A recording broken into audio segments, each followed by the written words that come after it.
how much could they save using you guys? I would not be surprised if someone would be saving half an hour every day. I mean, if people are doing their own reconciling, they're no doubt spending a bit of admin time. Having 30 or 50 clients, mowing or a dog wash run, there's all sorts of admin time that isn't accounting, booking in jobs and your schedule. And a lot of the admin time is sending your invoices, making sure they're paid, chasing people. People can waste time if they don't have a good process for their administration and their accounting. And because I know the important things, then I can do that a lot more efficiently, do what you do best and outsource the rest. G'day everyone, welcome to the Jim's podcast. And we've got someone from Jim's Bookkeeping on, which is a great thing to have because bookkeeping is relevant to everyone. So Tristan Jones is from the division. How long have you been with the Jim's Group for, Tristan? 2.5 years now. And what were you doing prior? Bookkeeping.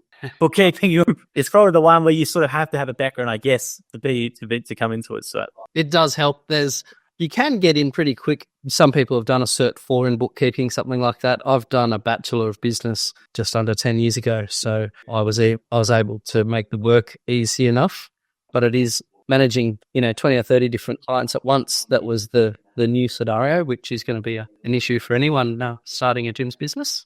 So what was your previous career? So let's outline it a bit. So you mentioned you previously doing bookkeeping. Were you working for corporate firms or what were you doing? Oh, well, straight out of school, I went into an accounting firm. So I did a cadetship there, did my degree and worked 3 years in an accounting firm. Lots of BASs and tax returns and financial statements, but it was all a bit more bland. It was filling out the same forms with different numbers, different names, that sort of thing. And so it felt more repetitive. Then I worked 10 years for a stationery company. They sold stationery and computers, photocopiers. I was a bookkeeper and accountant there. And it was being in commercial world is very different to being in a firm. Loved doing that. Then I did warranty for a car dealership for a couple of years. Then I was in a surveying firm for 8 years after that, where I was the bookkeeper as well. 18 years in an office as a bookkeeper, plus a couple of other jobs as well. The reason why I asked that, Tristan, is because it's good to hear all your experience because if, you've had small business experience, obviously sounds like larger businesses as well. So you've got a really good background that people can access when they use a Jim's Bookkeeping franchisee like yourself. Like that it's not just someone who's done their Cert 4 and that's it. You've got all this experience which they can get access to. So I think that's a really good thing to sort of point out to people. And I was going to say then to you, well, then what prompted the change for you?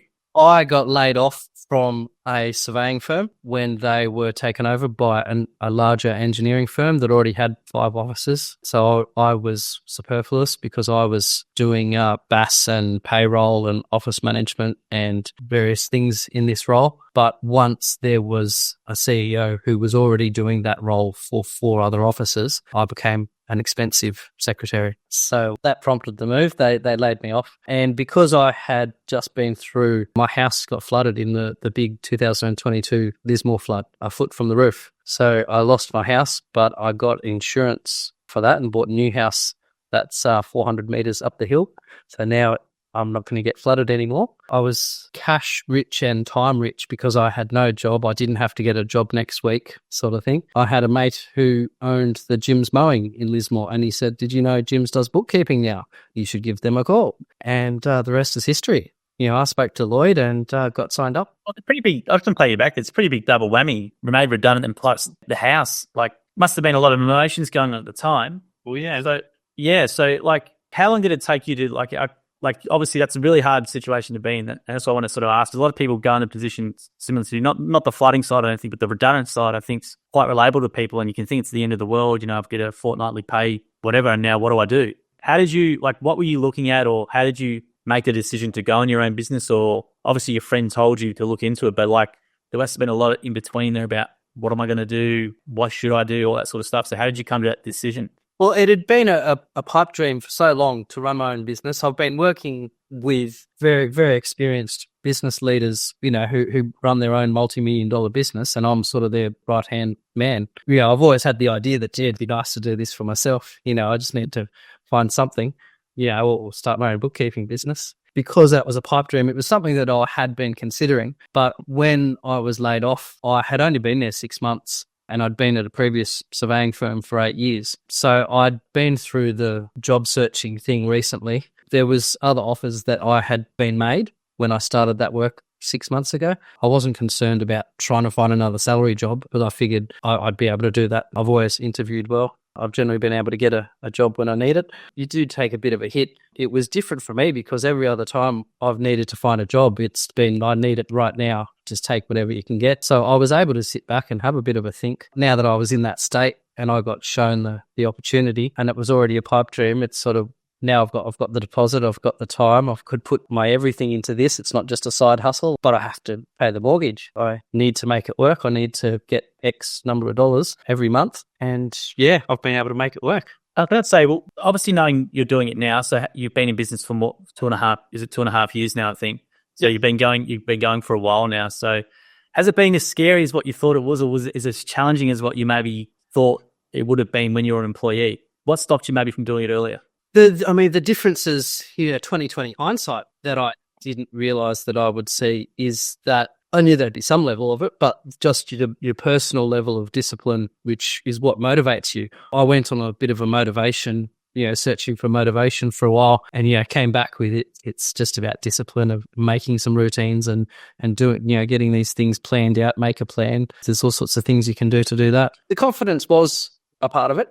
I knew some of what I needed because I'd been involved so closely with other business leaders. And so it was just on the tip of my tongue. I could almost do it, but having the systems that Jim's bookkeeping, Lloyd, the head of Jim's bookkeeping, has some great bookkeeping software and various systems, as well as all the Jim's systems in place for leads and lead generation and being able to get your face out there, market it, have a known brand. It provided such a surety as a backfall. I consider, and everyone might not be in the position that they could start their own business without the Jim's Group, but I felt I probably could do that. So with those two combined, that I was pretty sure I could do it. And having seen other people be so successful with Jim's, especially people I've known previously, it was just enough to get me over the edge. Awesome. And I was going to say then, how did you find the training then? Because obviously you made this decision to come.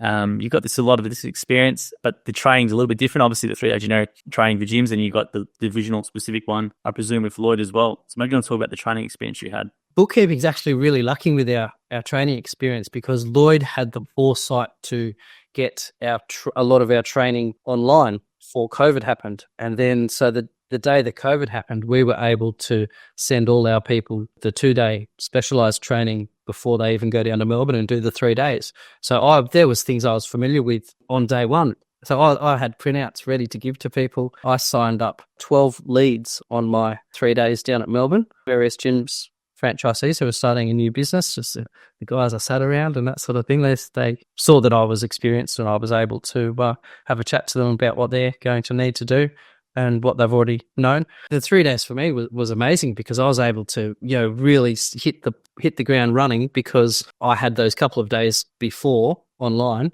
I was aware of all the training. And so when I got down there, I loved it. I could just be social and up and networking right at the first time. And and the training's amazing down there, of course, down in Melbourne, and good food and good accommodation, and seeing Jim and all the different people have their talks, it really does give you great motivation, and you end up on a buzz for the next week or so, which is good because the first week's so busy, and you just generally get a bit overwhelmed, that sort of thing, all the information and all the new things that need setting up, and it can be overwhelming, but I was lucky to have some good planning and get straight into it. I was busy straight away. Great to hear. I was going to say then, Tristan, the services you guys provide, I saw a Jim's Tax Ute signed ute the other day. So Jim's Tax is obviously one, but what are the actual full range of things that you guys can do? Well, the bread and butter of what I do is reconciling. So it's deciding whether an expense is electricity expense or fuel expense or tip fees, something like that. You have to allocate the expense. Then you need to go through, match up those lines to the receipts and the money coming into the account as well. Sometimes for mowing, that needs to be applied to particular invoices, or places like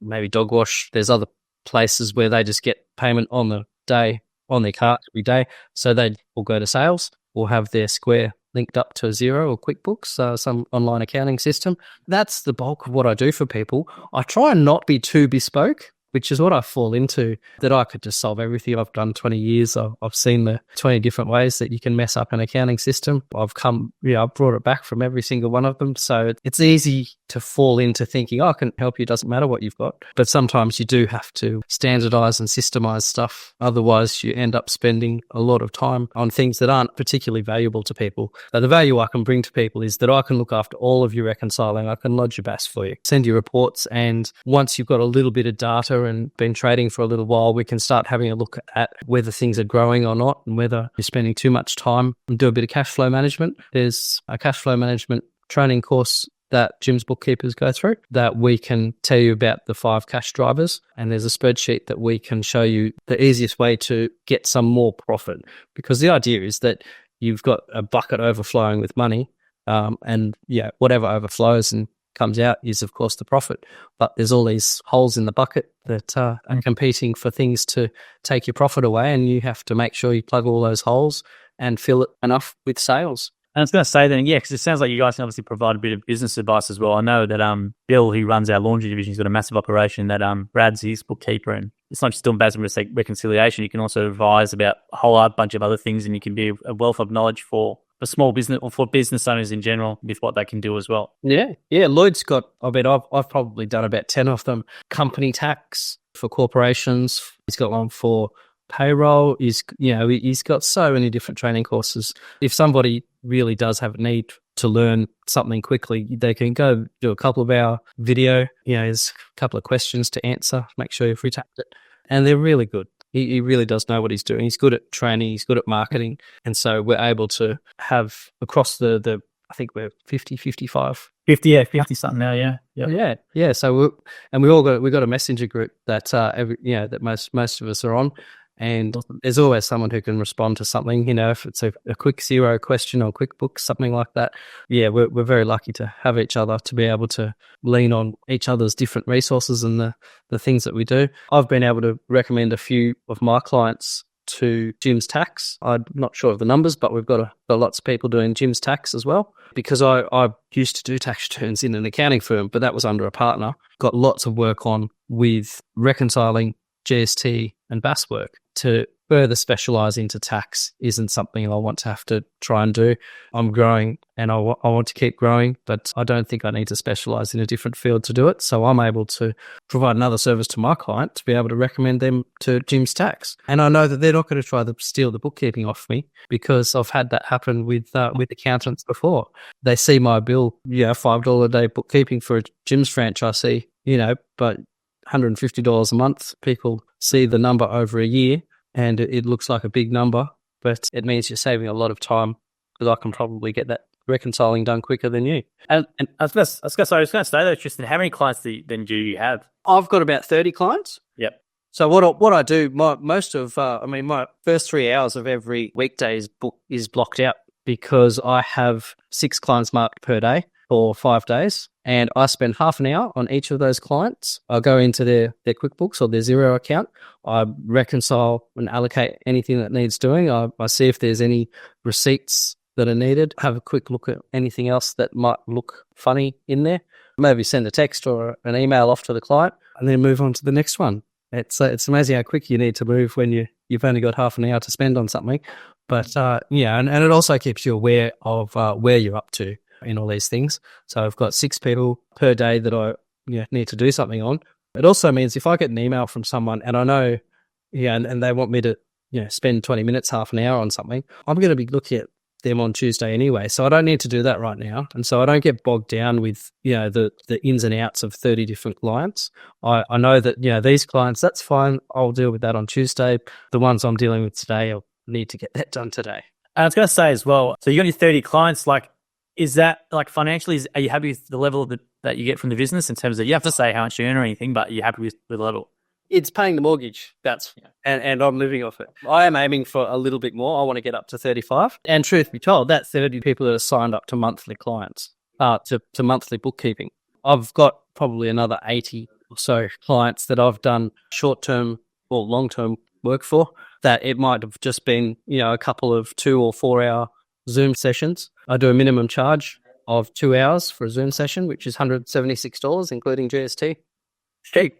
you'd be surprised what you can get done 2 hours, but it's almost a lead generation technique because, I give someone 2 hours of my time. With all my experience, I can generally tell them something, that will show them something that they can do a bit quicker.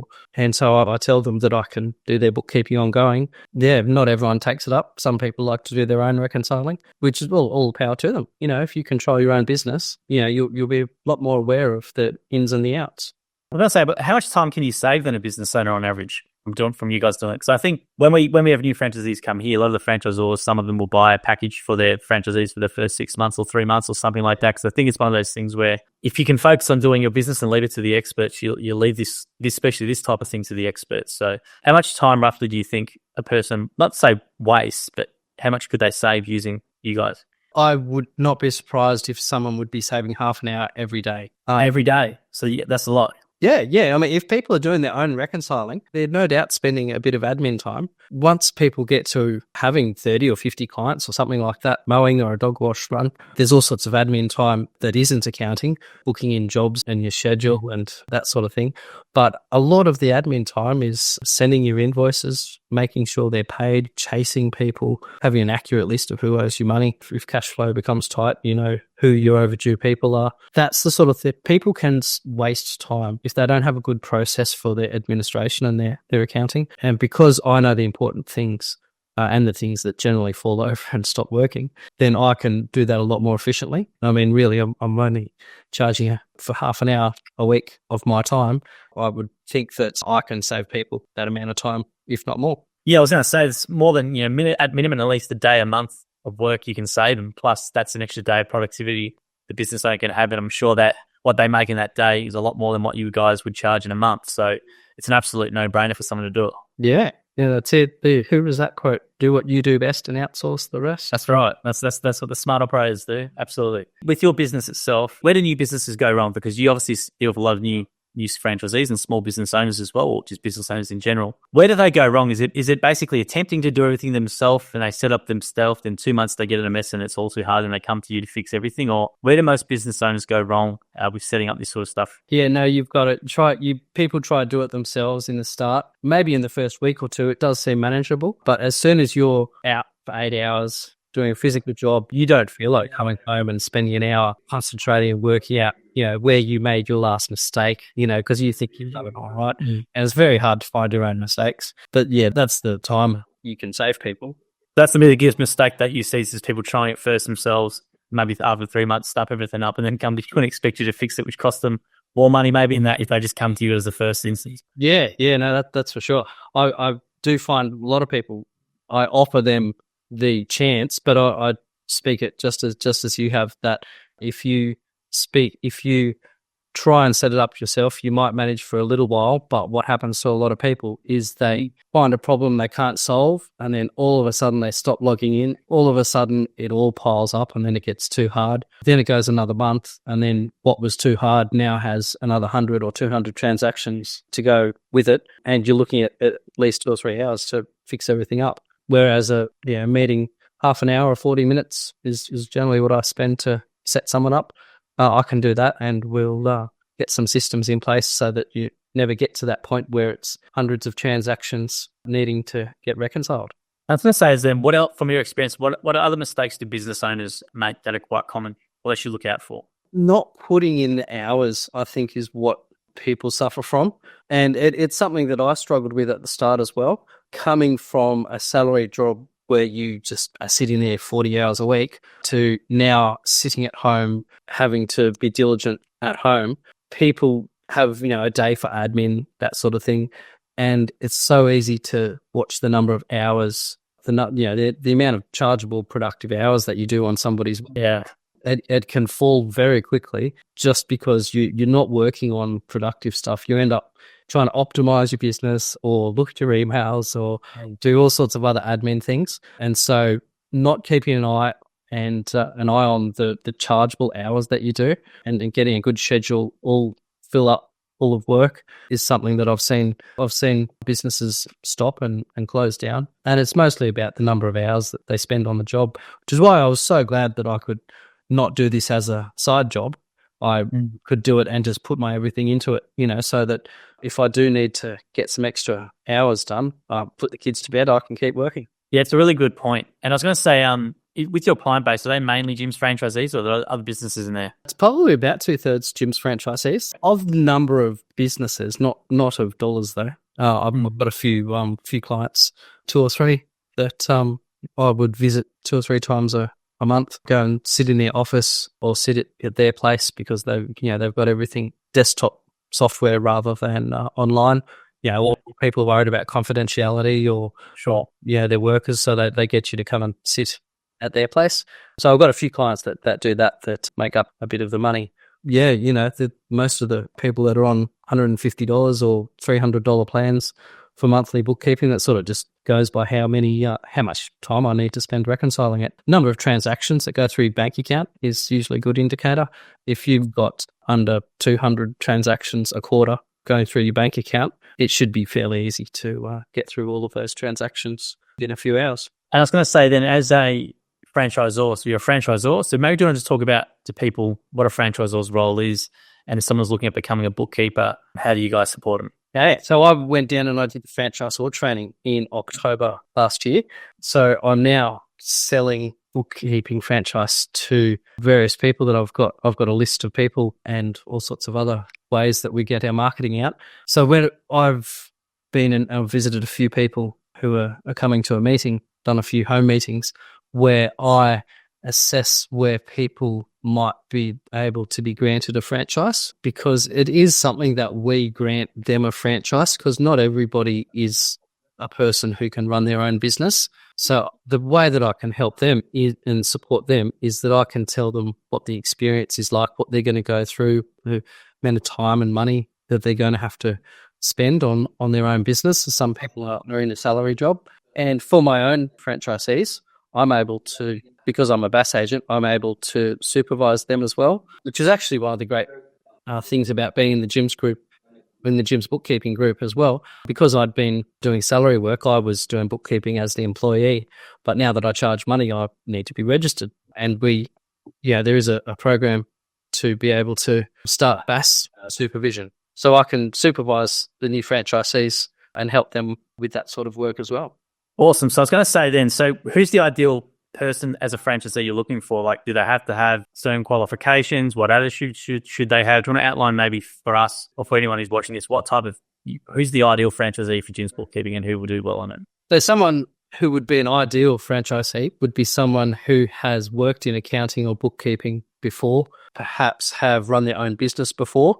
The unexpected bit that came up for me was being able to manage multiple clients at once, being able to deal with the logistics of having more than one client. The people that I'd like to try and sign up are the people that can deal with the logistics of many clients. So I think that's probably what I'm looking for. Yeah, so someone who's got a background, obviously, in something where we can't fully train, you've got to have some sort of experience as a bookkeeper or something like that. But it's a great way, as you said before, if someone's watching this and wants to go out there on their own, they don't know how to do it, this is a really good option like you've done, where you had all that experience, you just didn't know what to do and you had this vehicle to do it. So I think the target audience for gyms bookkeeping, based on what we've been discussing, is someone with a bit of background in it, knows they want to do more with themselves and get out of a corporate role and maybe have more flexibility, be their own boss.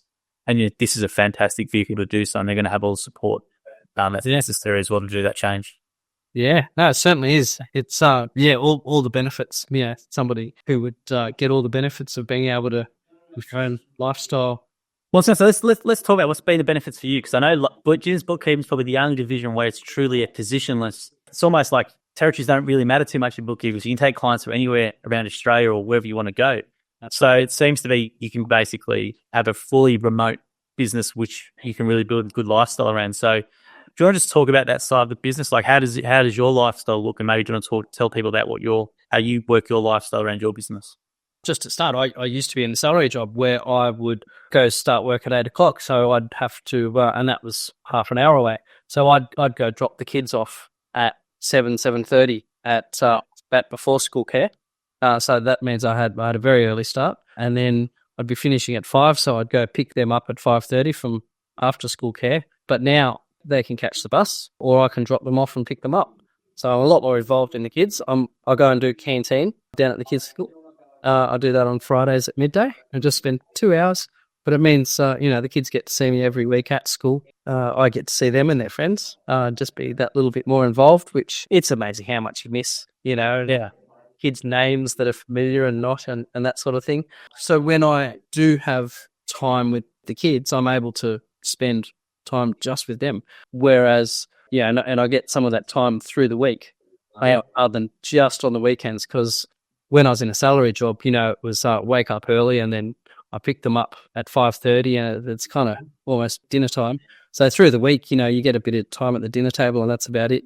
But now I do pick up and drop off, a lot more involved in the kids. I ride motorbikes with them. Took them horse riding. There's all sorts of, I've got an 11-year-old and an 8-year-old. So a lot of my life is able to revolve around the kids because I'm in gyms. If I was still in a salary job, I guess I'd still revolve a bit around the kids, but it'd all be weekend stuff. Yeah, absolutely. That's a really great point. I'm glad you said that and shared that because I think it's probably the main thing what people join gyms for is be their own boss, but those lifestyle benefits you mentioned and those little moments where you can pick up your kids from school and drop them off and have more time to be more present, so I think it's really important. And I think being able to do that's a great thing with gyms. I know we always talk about, money and this sort of stuff, but I think the family stuff where you can do that is really priceless, and it's great to hear that you're able to do that as well. And I was going to say mentally, how do you find being your own boss? Because corporate environments and working as a salaried employee comes with its own stresses compared to what you're doing as a business owner. Now, the common theory would be saying, as an employee, it's less stressful than being a business owner. But how have you found mental health side of it maybe? Are you less stressed? You find yourself more relaxed being a business owner, which sounds a bit counterintuitive for people sometimes. But I think from what you've just said, you've got way more control over your schedule and you're spending way more time with your kids, which I think would be better for anyone overall. Yeah, no, it does feel a lot freer and clearer being able to do that sort of stuff and spend the amount of time I do. I was able to join a family holiday that I might not have been able to go to. While I was over there, I was doing people's payroll, I was doing reconciling. So only the little bit of stuff while I was on holiday that had to happen. But people not getting their pay and that sort of thing is something that, I guess I don't go to this holiday. But because of, I've got people on online accounting, I'm able to go and put those things through, even from Stradbroke Island was the last one I did, so it really helps being able to do that. Being able to be out on a holiday helps, of course, as well, and I can plan my own holidays. The one big stress thing that people don't realize is that when you are in a salary job, your boss is your main stressor. When you run your own business, it's your customers. Your customers become your boss, so you are trying to please your customers. So there is that level of stress, healthy stress, to make sure you give them a good experience.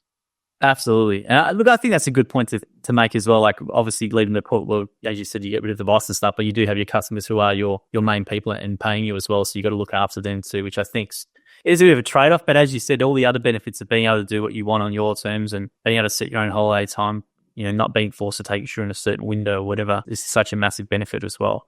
And is there any other benefits to being a franchisee that you want to share with people maybe? So let's say the prospect's watching this, so lifestyle's great, I can be my own boss. Anything else you want to share from about the gym system? Community as well. I'm in Lismore, which does not have as many gyms people as maybe Melbourne or the cities. So I think we've got all of 6 or 7 different gyms divisions in Lismore here.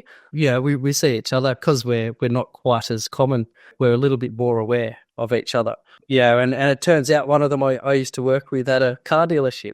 And I called him up, his Jim's Pest Control. He turned up, "Hey, Tristan, Wayne, how you going?" Yeah, so it was. It's a really good community to be part of. Everyone's really excited to be a part of it because it's helped them in so many ways. And you mentioned before, which I think is interesting, was about independent. Like, you sound like you could have done it as an independent from all your background and stuff. How much easier do you think it's been with the process with gyms as opposed if you were to do it independent? Now, I know it's a bit hard because you haven't done the independent route, but how much easier do you think it's been with gyms than if you were to do that? I think the biggest difference is probably the marketing, because as a franchisee, I had all my marketing done for me. I signed up to various business emails and these things.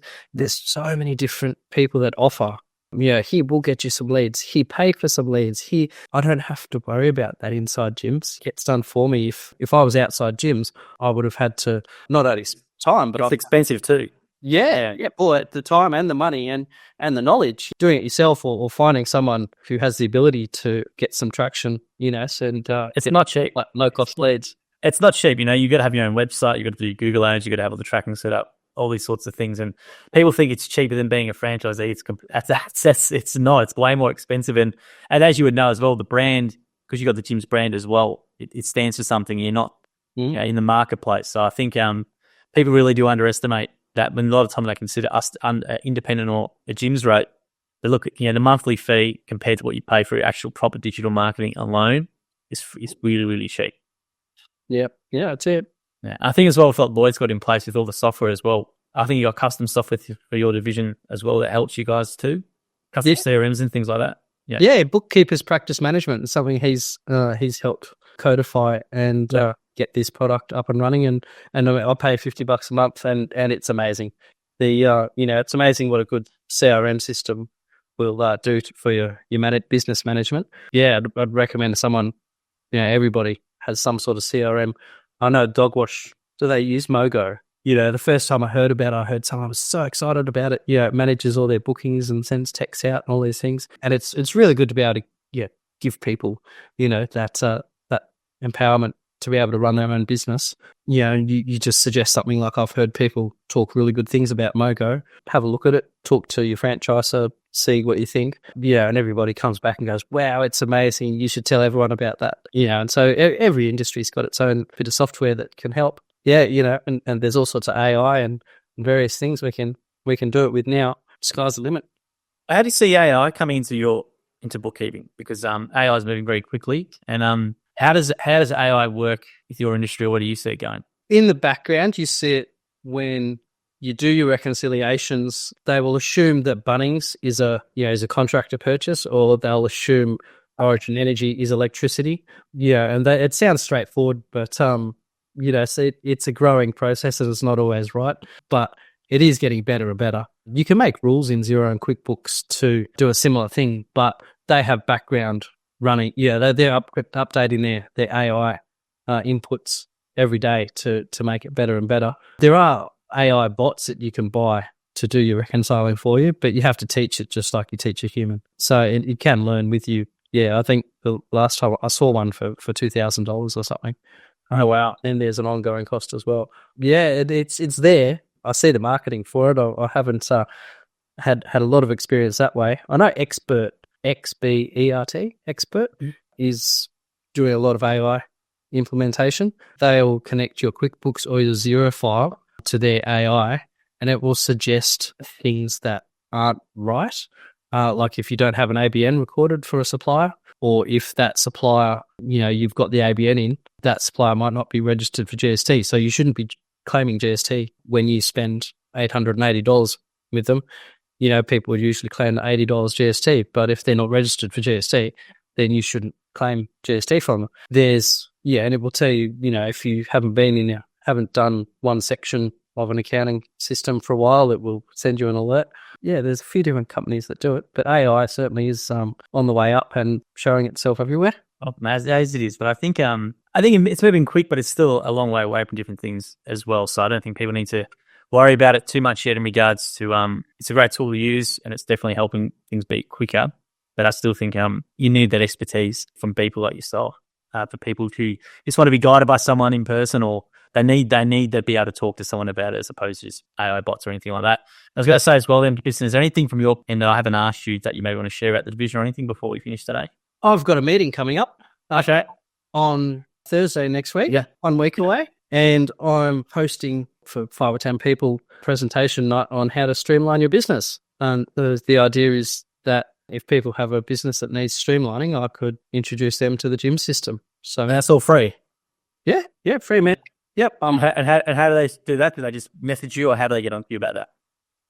They can message me, send me through an email. What's your email address? Just let me put a description. TRISTANJ at JIMSBOOKEEPING.com.au. No worries. So anyone listening, we'll put that in the description for you as well. And you can feel. And the great thing with you guys is doesn't matter where they are, if they're in Queensland, WA, whatever, they can reach out to you as well for anything with that sort of stuff. So that's great to hear. Awesome. Well, thank you very much, Joel. No worries, Tristan. Well, thank you very much for your time today. It's great to hear how well you're doing. I think it's a really relatable story, being redundant, plus having the floods, that double whammy at the same time. And then you found your feet with this business and now you're a franchisor in the space of 2.5 years. I think it's a great achievement. And hopefully anyone who's watching or listening in your area who's interested in it will inquire. Basically, all you need to do is 131-546 and then go and meet Tristan in person. And then, it's a great opportunity to live life in your own terms and get out of the corporate world and be a lot happier and run your own race. Thank you very much, Joel. No worries. Thanks, Tristan. No worries. See you, mate. Thank you for listening to the episode of the Gyms podcast. If you want to learn more about the Gyms Group, head to gyms.net or call us on 131-546 Australia or 0800 454 654 New Zealand.